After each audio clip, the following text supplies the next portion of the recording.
그 신사랑 찬양하리. 나의 죄 사하려고 십자가에 돌아가신 나의 주 찬양하리. 아멘.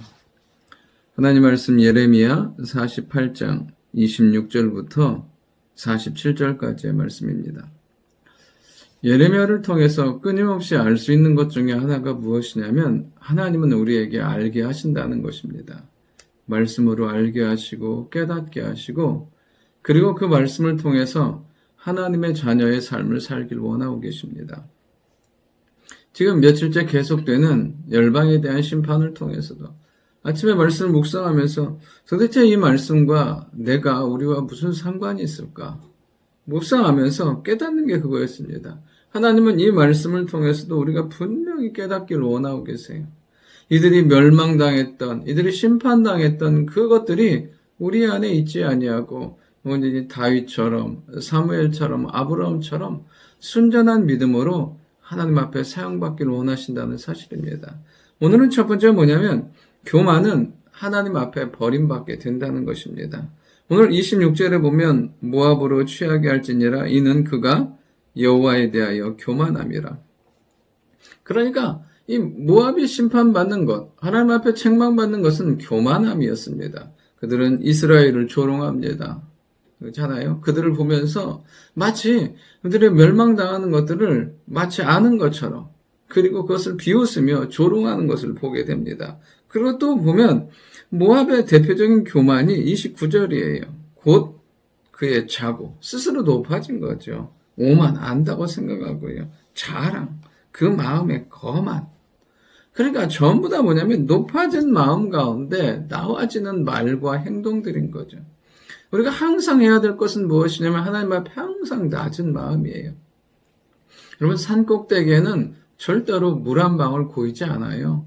아무리 많은 비가 와도 다 흘러내립니다. 근데 낮은 곳에는요, 웅덩이에는 그 물이 다 고이게 되어 있다는 사실입니다.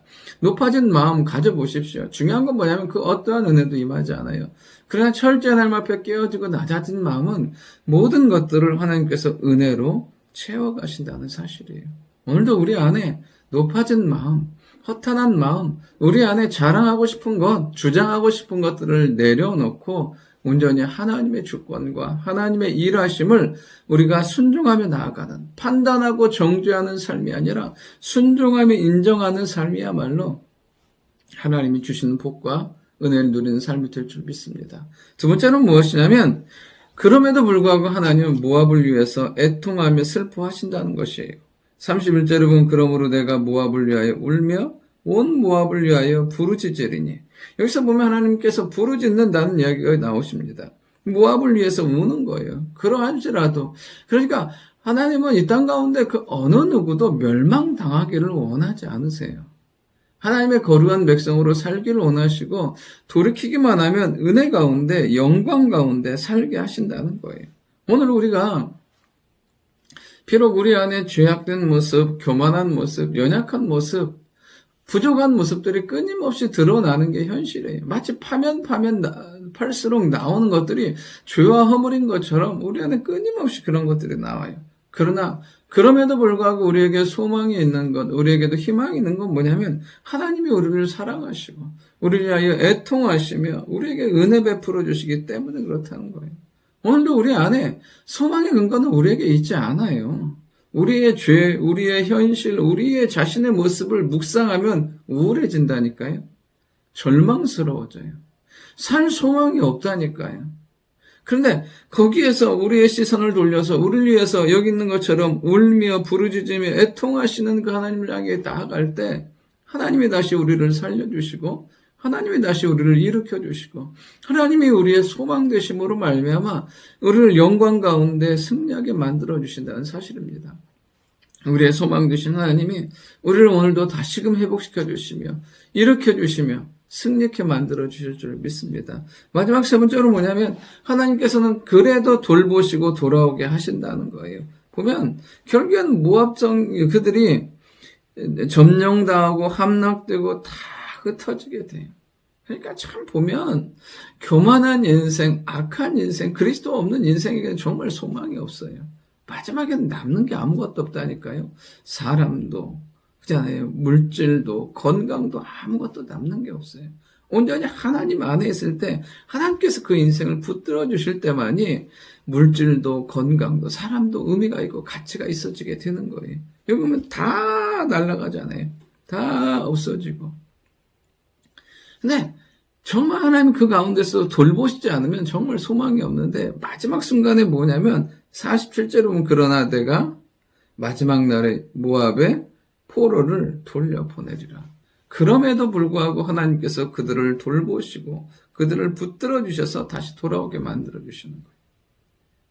그냥 다 끝난 것 같은데 다시 하나님이 시작할 수 있는 힘과 믿음을 주시는 거죠. 우리의 인생과 삶도 똑같습니다. 하나님께서 다시 시작할 능력과 힘을 주세요. 그때 필요한 거 무엇이냐면 말씀이고 믿음이고 기도고 하나님 중심의 신앙인 거예요. 우리가 다시 시작할 수 있는 힘이 우리에게서 있겠습니까? 없어요. 하나님이 힘주시지 않으면 일어설 수가 없다는 거예요.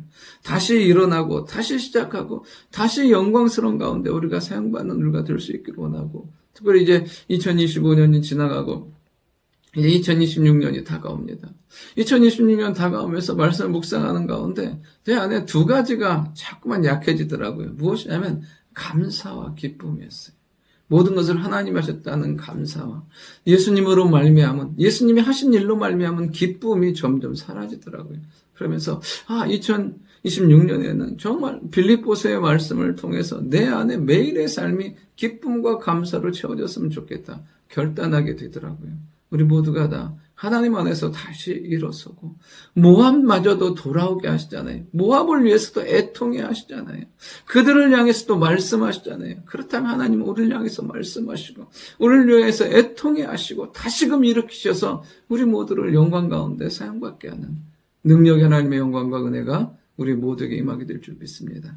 좋으신 아버지 하나님, 항상 겸손하여 주의 은혜 가운데 사는 저희들 되게 도와주시고 우리를 위해서 애통하며 기도하시고 말씀하시는 주의 음성 가운데 살아가는 저희들 되게 도와주옵소서.